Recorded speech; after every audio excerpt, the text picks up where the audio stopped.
Fans have been desperately asking for some sort of answer or response for this Mariner disaster that's been going on this season, and, well, the answer is that they're firing people. Let's get into it. Welcome back to the Touching Bases podcast. Good to see your beautiful, smiling faces. We did make another adjustment to the studio, so if you're thrown off and irritated by all the changes, I'm trying to make this work for multiple reasons. We're going to come up with a new segment, so subscribe because there's going to be some new stuff coming out, and some of you are really going to like it. I can just tell you, I will be in a lot of pain. The Mariners, talk about disappointing this season. Being 10 games ahead in the AL West, and then over the course of 2 months, going all the way down to 5 games behind the Astros. I can't explain it enough how disappointing this year has been, just being a Mariners fan, that I'm literally changing all my attention lately to the Padres and the Diamondbacks. But this video is not about them, it's about the Mariners, so let's just get into it. Scott Servais has officially been fired. He's been let go effective immediately, and the former catcher of the Mariners Hall of Fame, Dan Wilson, a guy I grew up watching, is now going to be taking over managerial position. Now, Dan Wilson's still been part of this organization ever since he retired, whether it's been working with the catchers and lower affiliate organizations within the M system, or being an actual hitting coach with some of the lower minor league teams like the Everett Aqua Sox or the Modesto Nuts. We'll see if this makes any changes at all, because honestly, I was starting to feel the last few days that it's not just the players, that there must be a coaching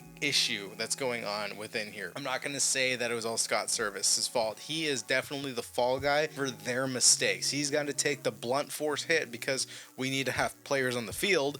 And if we just fire them all, we won't have anybody to play, and then there's really no way of making the playoffs, which is still a possibility if there's like Angels in the outfield, but for the Mariners, not for the Angels. If we were to look at the possibilities here, we're seeing Scott Servais getting let go with Dan Wilson taking over, a Hall of Fame guy that knows the team knows him. Whether or not he's a leader that they can look to, I don't know, but everybody can agree that there's been some questionable bullpen decisions, defensive substitutions that have been made, and it's really costed this team basically the AL West for this entire season, which they had in their pocket. Now, I understand injuries have been there, but you can't really blame it entirely on that. The Mariners have now officially fired their hitting coach as well, which kind of makes sense since the Mariners have the lowest batting average in baseball. Yes, lower than the White Sox. There's obviously a problem here. So after 9 years of service, and his contract was going to end at the end of the season, Scott Servais is gone, along with Jarrett DeHart, who is the main hitting coach for the Mariners, and obviously he's got to go because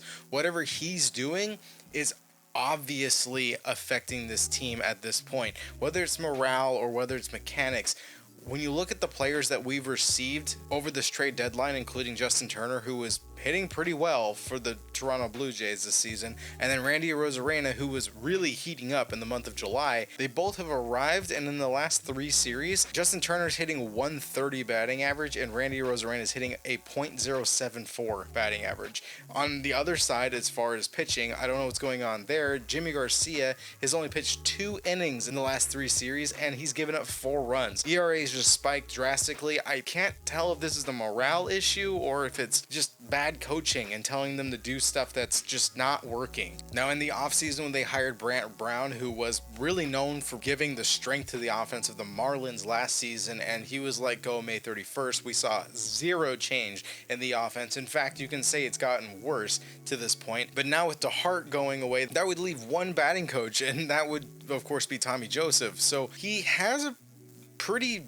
small record of being a coach. They might see something in him that they just felt was over compelling to keep him in the organization, as they let go of pretty much their entire offensive staff at this point. Tommy Joseph started his career as a coach with the Mets organization in 2021 with their low A. Then they moved him up to the double A level in 2022. The next year he got hired on with the San Francisco Giants at their high A level, so I don't know if anyone would consider that an upgrade or a downgrade, where come the offseason of December 7th, 2023, the Mariners picked him up. Now, he is fresh in the organization, and there was some sort of hope and charm that he was making a big difference, as the offense was great in the beginning of the season. And it's weird because the Mariners are very much a second half team, and I don't see the second half this year. It's like they lost it last year or in 2022. I don't get it. But now maybe he has a really good working relationship with Dan Wilson. I don't know who is going to be replacing DeHart, and I'm not sure if they're planning on replacing anybody until this next offseason, but there's a pretty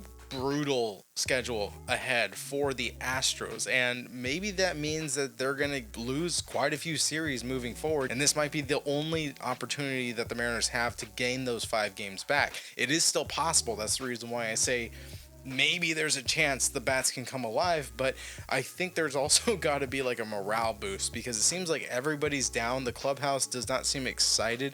Julio is still hurt, and yet we're still forcing him to play, and I'm hoping that Dan Wilson possibly puts him on the bench and just lets him heal, because the move to bring him back has not helped us at all. It's literally been a strikeout fest ever since Julio's been back at the plate, and he's DHing, so he has no value in the outfield, and his bat is nothing. Every time he swings, he's hurting his ankle, and you can see it in his face. There's no reason for that, and I'm thinking maybe the desperation levels reached so high for Scott that he was looking at anybody to come in and actually hit to give us some offense. Not exactly the logical way of going about it, but clearly he was attempting to save his career. Now, I don't want to dog on Scott Servais too much. He's been there through the thick and thin, 9 years of a team that he basically embraced that had nothing going for him, and tons of veterans that were probably not very receptive, but he stuck around through COVID. He stuck around through the rebuild, and 2022 is the first time he kind of gave us a new glimpse of what this team could be and what our expectations should be.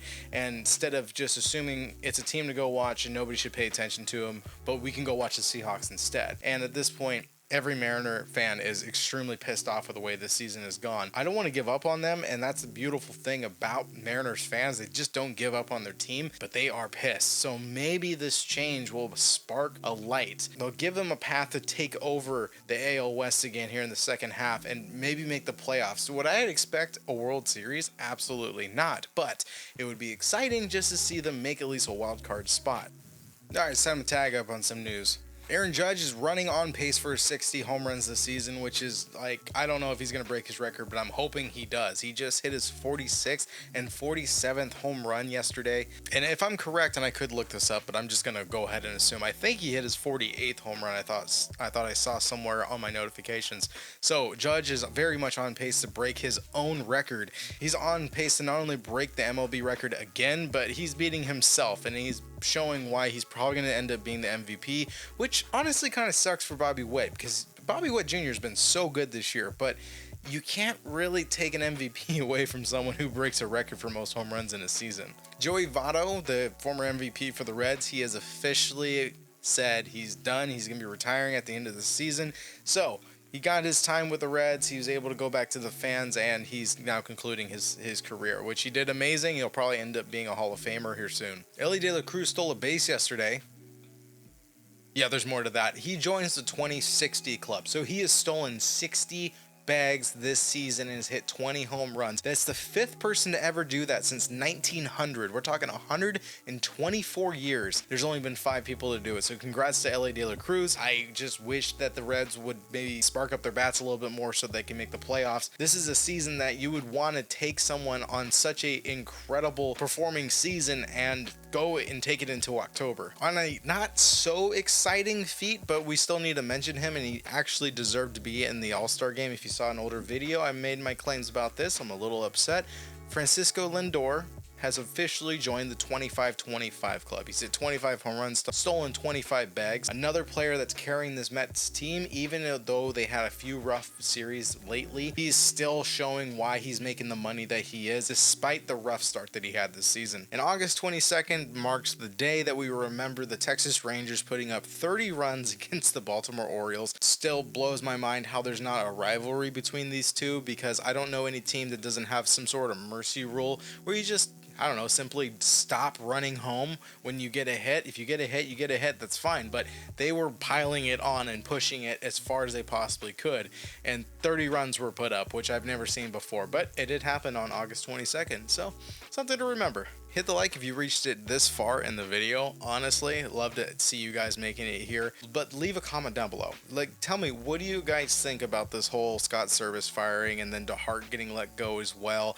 And then having Dan Wilson come and take over the team, which I don't think anybody was really expecting to happen. We joke about it, but do you think this is something we should worry about? Is this going to be an upgrade? Are you sad to see Scott Servais go, or are you wishing that he left sooner? Tell me below. Let's have a calm, cool, collected conversation. Also, comment down below if there's anything I missed in the tag up. Like I said, new segments coming to this show, including some of my friends joining me on the podcast. We're going to be talking some ball. And like I said, I will be in pain. So if you like to see me in pain, subscribe today, and I'll catch you guys later.